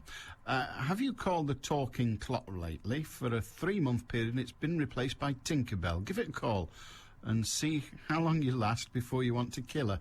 That's Terry from Tilsley. Terry, have you considered purchasing a life from someone? Just a thought, you know. 0161 228 2255. Well, come on, if you're ringing the talking clock and listening for quite a long time, like more than one time check, then you're balmy. Kevin says the black voters are expecting positive discrimination after Obama is elected. It won't be possible for him to deliver. So how will they react, do you think? Rivers of blood, perhaps? Posit Kevin? What would be the outcome? Do you think they are? Do you think black voters are voting for a black man in the hope of positive discrimination in their favour? Surely not. Surely they're not that daft. Simon, by the time your programme starts, the polling booths will have opened in the east coast of America in the 2008 presidential elections. And millions of Americans will begin standing in line to cast their vote in what will be an historic contest. If the polls are right, in 24 hours America will have its first black president. If they're wrong, America will have both elected the oldest man ever to hold the office and the first female vice president. Given that the US elections have ramifications for every man, woman and child on the planet, you would think, wouldn't you, that the Americans would have hit upon a uniform election method. Elections are held every 2 years on the first Tuesday in November, and yet at every election in recent memory there have been disputes over how votes are cast, how they're counted, and ultimately who won what. Here in the UK, you go to a polling station, are given a ballot paper, mark your cross against your candidate of choice and put it in a box. In the US, you might get a paper ballot or a punch card ballot or be faced with a touch screen. In the UK, you have a choice of maybe 3 or 4 candidates. In the US, you might get a choice of a couple of hundred for everything from president to dog catcher, along with votes on local issues such as taxation, highways and whether to change the state motto. In the UK, the election process is organised and funded by national government. In the US, it is funded locally. In only one area do the Americans surpass the British at election time: queuing. Americans will, it seems, queue for 8 or 9 hours to vote. In the UK, the spiritual home of the queue, we bitch and moan if there's someone in front of us at the polling station. I wonder, though, if this is a reflection on how energised are American voters or how inadequate is their electoral process. Try not to get carried away with US election fever, says Simon. Have a nice day. They do. But America is a confederacy, isn't it? It's a federation of states. They are all independent. They are all extraordinarily proud of their independence. They are a united state. They are a collection of states. Now, there are some things that are universal, if you like. There are some things that are nationwide. But in the end, America is a collection of... how many states? Is it 49 now? I can never remember, on account of it not mattering. Louis, in Altrincham. Hi. Hello, Alan. What can we do for you? It's about the Holocaust education. Yes. This is a complete myth. It has been going around for over a year now. I think it originated in America, that Britain was no longer teaching in the curriculum about the Holocaust. It is not true. It has been denied many times, and it is one of these myths that get onto the web and get wide circulation. But certainly the Holocaust education is part of the curriculum in our schools. And do you think, thank you for that reply, because that does help the person who rang earlier. Do you think it should be? Absolutely, absolutely. Now more than ever, because unfortunately many of the survivors are now getting to an age when they are unfortunately no longer with us, and it's important that this is passed on to the new generations, because the survivors, and there's still many survivors who go around, especially on Holocaust Memorial Day, to talk to schools and do an education program. But unfortunately, of course, they are now of an age that's making this very difficult. Indeed so. Oh, you've given reasons for, practical reasons, if you like, for why it should be. But why is it important? There have been not as bad, but we have the situation going on in the Congo at the moment, for example, where we fully expect to learn that there has been, for want of a better term, ethnic cleansing. There's certainly considerable evidence of man's inhumanity to man. Why do we need to learn about the Holocaust, the industrialised man inhumanity to man, more than or indeed alongside more recent events? Well, you're quite right. Alongside is the most important factor of this, the Holocaust, or the Shoah, as it's called by the Jewish people, was of something of a magnitude that had never been seen before. And since then, there have been many other catastrophes. You've named one, Rwanda, Darfur, and so on. And this is why it is very important that children learn what can happen if good men do nothing, and these things happen. Certainly, the Holocaust, from a point of view of education, should not be just a unique thing, but just as a pointer to what else can happen and is happening around the world. Louis, pleasure to hear from you. Have a good day. Thank you. Cheers, mate. David in Sales says, if we're to ban all humour, we may as well have not asked all those people to sacrifice themselves so we wouldn't be turned into Germans. He's referring to the Clarkson joke. I don't know whether you've heard the Jeremy Clarkson joke or even heard of it. It's in one or two of the newspapers today. You might think it was probably the worst time for such a gag to be made. A number of lorry drivers are rather more than a little upset about what he had to say, when in fact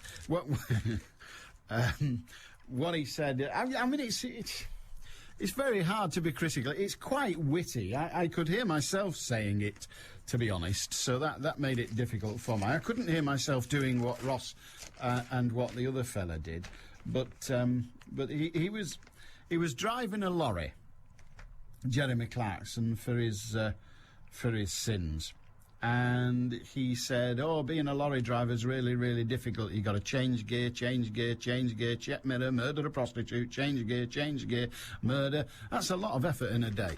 And the reference, exactly. And a lot of lorry drivers will have laughed at it, but quite a few of them have not laughed at all. In fact, they've got absolutely outraged at it, and well, you can understand where it was going. Of course, the papers have picked it up following the Brandon Ross thing, and it was a tasteless gag. But I've been there. I've made a few tasteless gags in my time. And do we not? I'm not defending what Ross and Brand did. Let me say that categorically. For a start, on the grounds that it wasn't funny. That's the first thing. But do we not have to have people who are prepared to be tasteless in our society? Otherwise, we'll have a somewhat saccharine society, won't we? And that would be awful. Absolutely awful. Anyway, David goes on. Also on the news, they keep referring to the US election campaign as the most expensive ever. Does this mean that there was once an election campaign that cost less than the one before? I think not. I don't know. But yes, it is the most expensive ever, and they do keep quoting that figure. I can give you, if you're in any way interested, I can give you a whole raft of statistics about the American elections. I'll give you a few.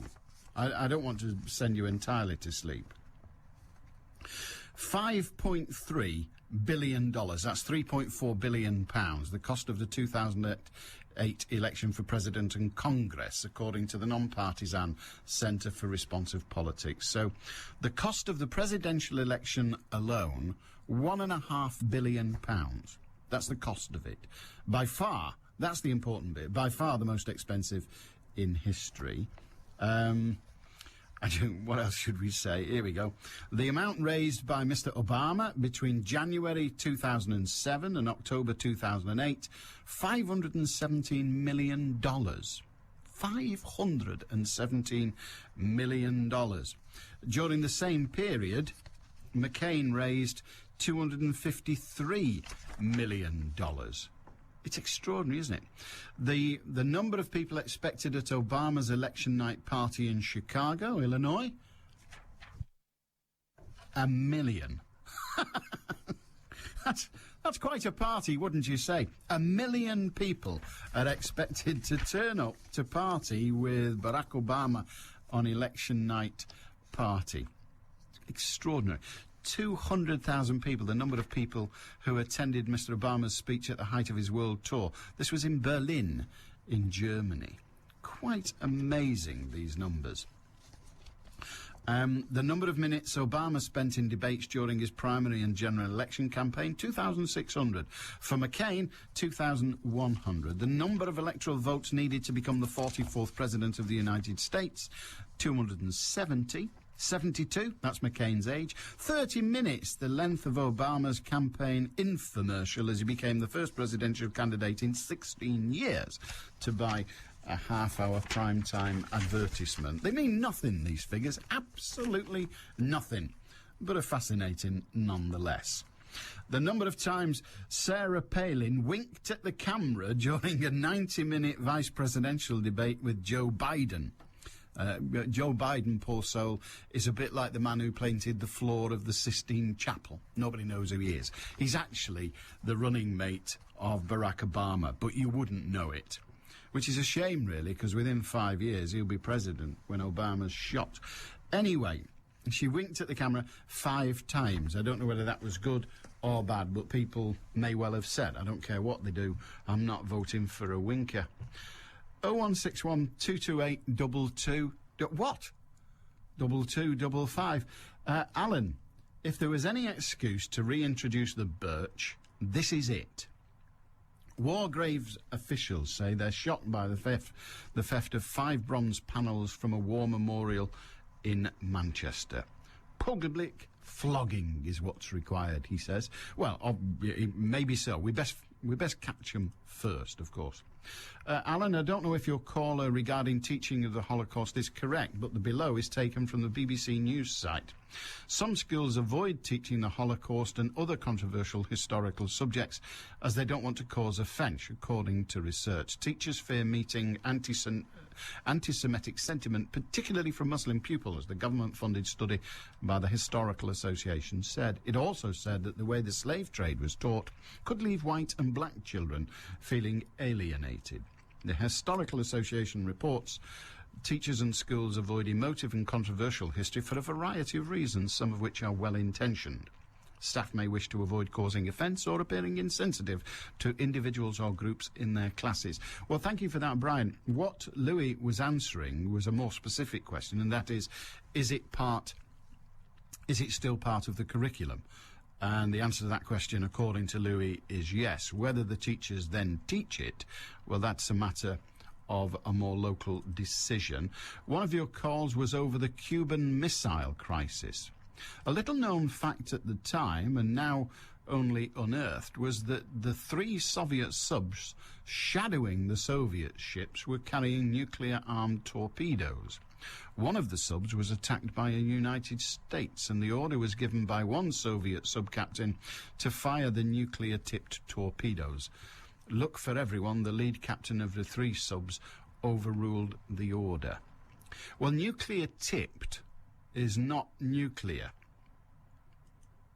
We used in, used in the Gulf conflict, nuclear-tipped weapons were used. Nuclear-tipped. That doesn't mean they were nuclear weapons. They just have I think it's the armour-placing material they put on the tip of the weapon. It's harder than some of the other materials available. Evelyn in Stockport, I remember months ago when Hillary Clinton was still in the running for president, you said, if Barack Obama is elected president, I bet he'll name Hillary Clinton as vice president. Remember, you heard it here first. Then you went on to say you'd put money on it. I don't know whether you said a week's wages or just $5 grand. I looked at the radio and said, I'll take your bet, Alan. I think Radio Manchester has my address if you want to send the cheque.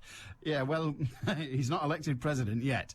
But yeah, I did. I thought he would, and I was wrong in my prediction. Fortunately, I didn't put a bet on, because I don't really gamble on things like that. The only thing I ever gamble on are occasionally on one-armed bandits, and I tend to win on those, which is nice.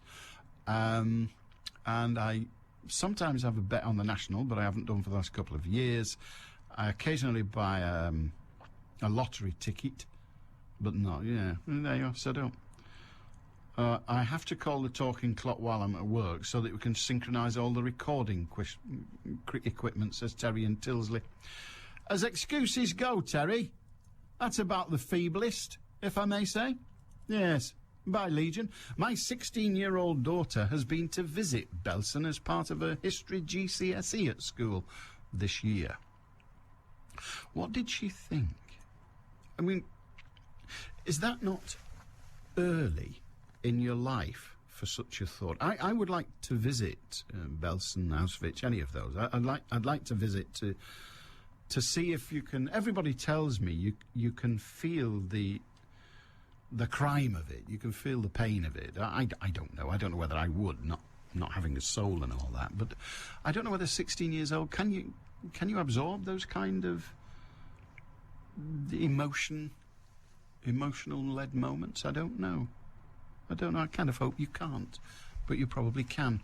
0161 228 2255. I'm 56 years old, says Kevin. No, but a lad. And so was schooled in the late 50s and early 60s. I don't ever remember being taught about either of the world wars at school.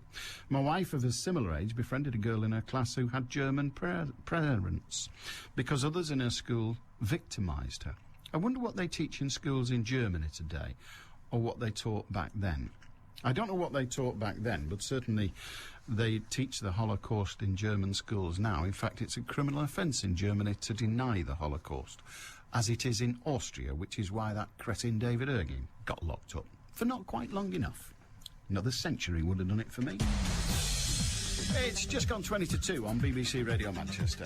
News headlines with Jessica Robbins. A sixth person's been arrested in connection with the murder of Partington man Donald Donlan. A 23-year-old woman from the Partington area has been arrested on suspicion of murder. Police are still questioning 2 other women and 3 men. 5 large brass plaques have been stolen from a war memorial in Manchester just days before a Remembrance Day service is to be held there. And voting's underway in the United States following the most expensive presidential election campaign in history.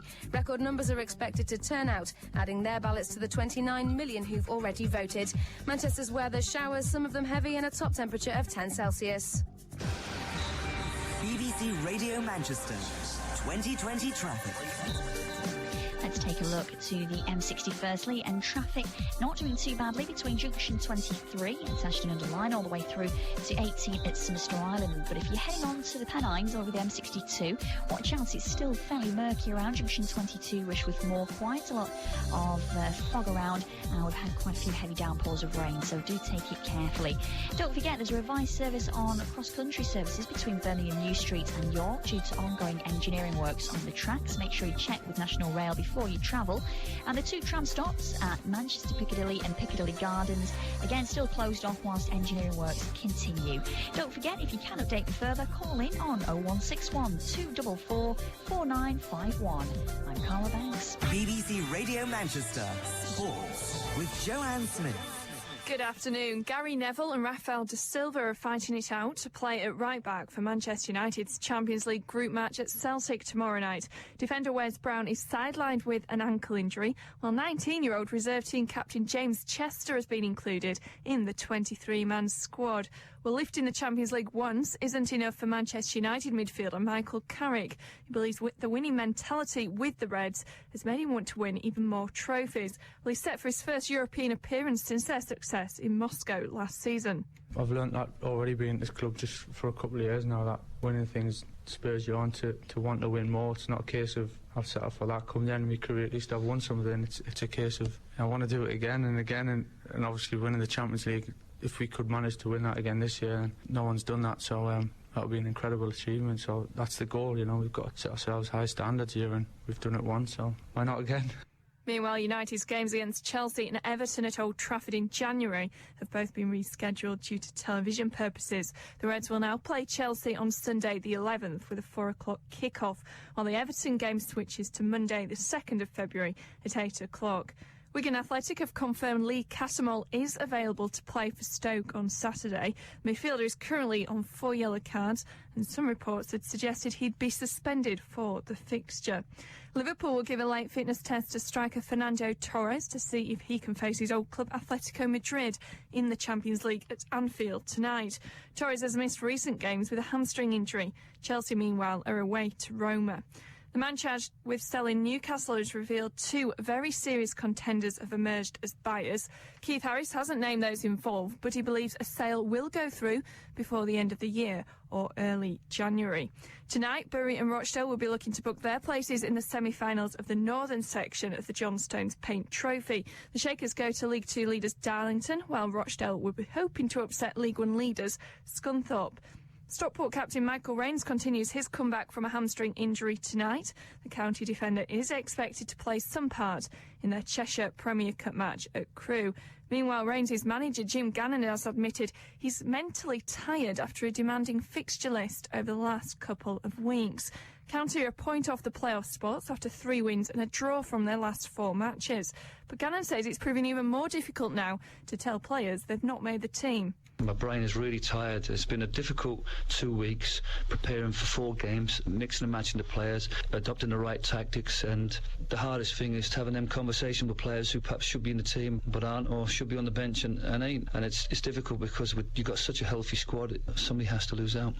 Huddersfield Town have parted company with manager Stan Turnant by mutual consent. Watford have appointed reserve team coach Malky Mackay as caretaker manager. That follows the departure of Adrian Boothroyd yesterday. And sail forward Andrew Sheridan has been named in the England team to play the Pacific Islands at Twickenham on Saturday. Manager Martin Johnson has named 4 uncapped players in the starting 15. The next live action on the Northwest's biggest sports station. There's updates on Rochdale and Bury's progress in the Johnstone's Paint Trophy tonight from 7. BBC Radio Manchester. A very good day to you. How are you? Oh, excellent. 0161 228 2255. Yeah. Jack in Longsight. Hello. Hello, Alan. What can we do for you? Well, I'd just like to apologise to you first, because last Right. time I seemed to give you a bit of a tirade when I got on, and Don't you? I didn't Don't mean- listen. It might be a tirade to you. It's bread and butter to me. So don't you worry about it. Everybody seems to have beaten me to the gate. They've got on about the Holocaust being taught in secondary schools, and yes, my daughter was to a well-known all-girls school in Droylsden, and it was taught there, definitely. I watched Schindler's List one afternoon, and Fabulous film. But oh yeah, absolutely. But I've got the music for that on my iPod. The music's brilliant as well, written by John Williams, but the music's brilliant as well. well, he's wrote some really good. Yeah, and I've got it on my iPod. Anyway, I'm sorry, I interrupted you. Do what? No, it's not a problem. No. This thing about the Jonathan Ross and what's he called? The other guy that Russell Brand. Russell Brand, Yeah. and now Jeremy Clarkson. It just seems that anybody that says anything now a little bit distasteful or against the grain, maybe, about killing prostitutes. I mean, it doesn't worry me what people say, but it just seems like everybody's jumping on the bandwagon to demonise people now and say, Well, people do get sensitised, don't they? When an incident like the Ross Brand thing happens, then people are sensitised for the next week or 2. Well, yeah, I mean... It's like when I don't know whether you've ever done this, but when you buy a new car, suddenly, everywhere you look, there's people driving the same car. It's just your sensitivities are enhanced, and the statistics haven't changed. They just feel as if they have. Well, I just think that the media now seems to be jumping on the bandwagon, and and it's where will it stop? It'll be somebody else next week. You can guarantee. I mean, you need to be careful. I've never been good at being careful, which is explained quite a lot in the past. But I'm not very good at it. No, but I mean, all right. If people say things that are distasteful, we're all human. We all should be allowed to make mistakes, and and that's it. At the end of the day, why do they have to make such a big deal out of things? I mean, look at what Bernard Manning was a classic case. You know, eventually, they all jumped on him, didn't they, for being a racist? You know, some of his gags were quite funny. Some of them weren't. Mm. You know what I mean? But at the end of the day, all he did was try and make people laugh. He weren't, you know. Well, okay, but there's a slight difference, isn't there? If you pay money or paid money and went to the Embassy Club, then you've paid your money, and if at any point you think, well, I don't like this, you can leave. Yeah. You can leave. It's no problem. The same if you go and see any of the others, Jim Davidson, Roy Chubby Brown and all the rest of it. Yeah. And some of if you take the race and the sex out of the gags, some of them stand as funny anyway, and quite a lot of them don't, and you have to be involved in the sort of infliction of identity, if you like, collective identity, to make the jokes work, and I find that uncomfortable. But it's slightly different when you're in a theatre or a club or what have you, where people have paid to see you, to if you're on radio or television, where people, yes, they pay, either via paying for advertisements or indeed paying the licence fee, but that's coming into your home, and there has to be different standards, surely. Well, I don't know. You can always get the on and off button or switch it over. But not until you've heard it. Well, yeah, but I mean, once you've heard it, then it's done, isn't it? Well, it is done, but I don't see why people get so touchy about it. I mean, after all, it's just words, and they may be upsetting to the person, but you know, it didn't offend me. I mean, if somebody said that about me, I haven't got a granddaughter yet, but if somebody phoned me up and said, "Oh, by the way, Mr. Lyons, I've sorted your granddaughter out," you know, I'm fine. Good luck to you. You know what I mean? It wouldn't, you know, it wouldn't really. Well, yes and no. You see, that isn't just somebody phoning you up and saying that. That's somebody phoning you up whilst 4 million people bear witness. Well, I'm sure now somebody's going to phone me. Well, I'm sure they will. One of your mates listening right now, your answer phone won't be cool for another 2 years, and you brought it on yourself. But let's go back to this broad-minded thing. I'm comparatively broad-minded and considerably more broad-minded away from the radio than on it. But there was a period it went on a few years back now, where all the afternoon plays on Radio 4, which I sometimes used to listen to, had the F word in them. Right. And I hated it. And the word was appropriate in the play, and yet I still hated it. Absolutely hated it. And yet, if I'm stood on the terraces at Wallington and somebody shouts that remark or that word at the referee, it's different. It's different. I still don't like it, but it's different. Because I don't want that from the radio. Now, OK, I'm sitting listening to the play, the F word comes on, and I think I'm not going to listen any longer. But I've already been offended. It's too late. It's happened. But, to me, the F word is just another... I really don't get offended by the F word. I mean, perhaps I'm just, on my own. But, it's just a word to me. And the more you hear it in a play, I mean, sometimes just that, you get desensitized to that, don't you? You just think, it's just another... Even some of the jokes that people do now, when they start using the F word a lot, it doesn't make it any more funny to me. When they use it a lot, I just think, well, that's... you could have used something else then. It just seems to be boring at the end of the day. I don't know. Perhaps it's just me. No, I don't think it is just you, Tony. Jack, I don't think it is just you at all. Good on you, mate. Thank you. Have a good day. Keith says, Alan, if a torpedo was nuclear tipped as you described, it'd be too heavy at the front and go straight down. It depends how much of it there was. It is a wrong description for a nuclear warhead torpedo, which is what the Russians have. They have relatively small-yield nuclear weapons, similar to the Yanks' nuclear warhead Tomahawk missiles. Most Tomahawks, though, do have conventional explosive warheads. There you are. That's us told from Keith. Hello, sailor. It's a long story, but here's my shortened version, said Christopher in Middleton. When my neighbour fell ill in the night, he managed to phone 999, and I just managed to stop the ambulance which was taking him away and which didn't know his wife, who suffered Alzheimer's, was asleep upstairs. I managed to get the keys for the house. My wife went in to wait for her waking. I followed the ambulance to the hospital, stayed with him, and was told he was going to die. I telephoned social services from the hospital and told them the neighbours, the widow's, if you like, condition, and then that she couldn't manage alone. They came out in the morning, took her to a council nursing home, where she eventually had to enter the private nursing home sector, where she went on and eventually died. So I'd advised Chris earlier just to telephone social services and tell them there's a lady who cannot manage alone. Well, that might be the way forward, Chris. I hope you've made notes of all these different methods that you might adopt to get help for your relative, I think she is. I think you said she was your cousin. 0161 228 2255. If you want to join us, that's good. There's still a little bit of time for you to get a call in if you want to. Malcolm told us about his 16-year-old daughter's visit to Belsen. And I asked whether the emotional development of such a person was yet sufficient to absorb what Belsen, Auschwitz and the like have to offer. Malcolm says, I think a visit to the concentration sites was invaluable to her understanding of this vital part of modern history and to her emotional development into a young adult. P.S. She got an A star and has been invited back to the school to do a presentation to students about her experiences and her thoughts on the subject. Malcolm, just a little bit of pride in your voice there, Malcolm, and deservedly so. Well done. I hope she does it too. I hope she goes back to the school. I don't have many regrets. I've never been invited back to my school.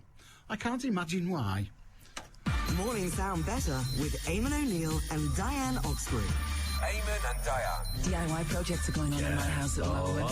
Are they? We bought wallpaper at the weekend, and we're kind of running a bet at the moment just to see how long it's going to lie on its roll and never actually make it onto the wall. Yeah. But when it's down to me and Ian, it's a bit of a running battle as to who's going to do the least. Yep. And he generally wins. Eamon and Diane and you. And I asked Shrek to go and paint the bathroom, and it took 4 days. And I went in on the 4th day, and I thought, oh my God, it looks like Mr. Magoo's been let loose in here. And I said, the only brush you're going to ever hold in your hand is your toothbrush. The station with Eamon and Diane for breakfast. I think that's a tasteful way to start the morning. Back tomorrow morning from 6 at BBC Radio Manchester.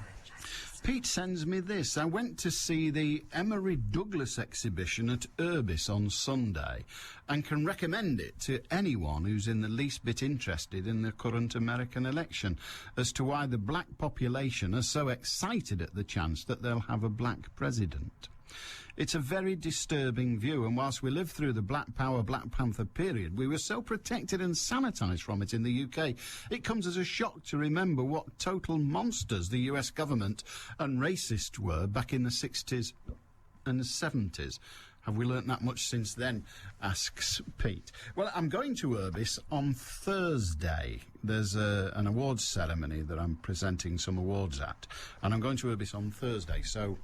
Well, I'm involved in the organisation. Anyway, so I'm going to that. So I'll have a look, because we've got an hour to kill, so I shall have a look at the Emery Douglas exhibition. Actually, Thursday's a bit of a beggar, because I'm going to the opera that night. I am. I'm going to see a bit of warbling at the Lowry. Well, they've got a lot on. Opera North are there. It's a good week for opera at the Lowry, because they've got Tosca. I think that's tonight. And then they've got another one, he said. Not quite remembering. And then the one I'm going to on Thursday, I've not seen before, and I don't know whether it counts as Oscar. Yeah, so tonight it's Tosca, Opera North. Tomorrow night it's actually Romeo and Juliet, although they don't call it that. Capuletti and Montecchi. So it's, yeah, exactly. Yeah, so it's Romeo and Juliet. And then on Thursday night, and I've not seen this, it is Of Thee I Sing, which is a musical satire about a presidential candidate's disastrous simultaneous campaign to win an election and find a wife. Look, if it's just a musical, I may well leave early. You never know. But it's Opera North, so it'll be a bit warm. It'll be a bit... Not going to be West Side Story, is it? Anyway, so I'm going...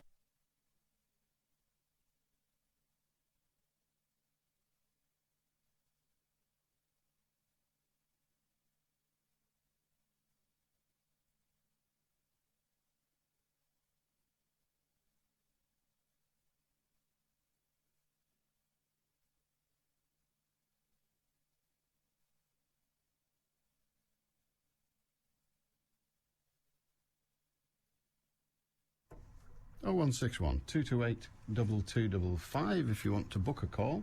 You're more than welcome. You'll be booking it for tomorrow Of course. But anyway, as I was saying before we were so rudely interrupted, I'm going to the opera. Yeah, so I'm looking forward to that. So it's what you might call a fun and full week for me. How's it been for you, and how will it be? I suppose I ought to leave you with... I don't know why people are getting absolutely agitated about this, but it's the fact that Greater Manchester Fire Service, some of their members have been sent to Greece, or are being sent to Greece, to learn how to fight forest fires, because they think global warming's coming this way, and we might actually have to have our firefighters know that. And it's all very well saying they shouldn't go to Greece, but that's where they have forest fires. Not really much point doing it anywhere else. See you tomorrow. Meet someone whose working day begins as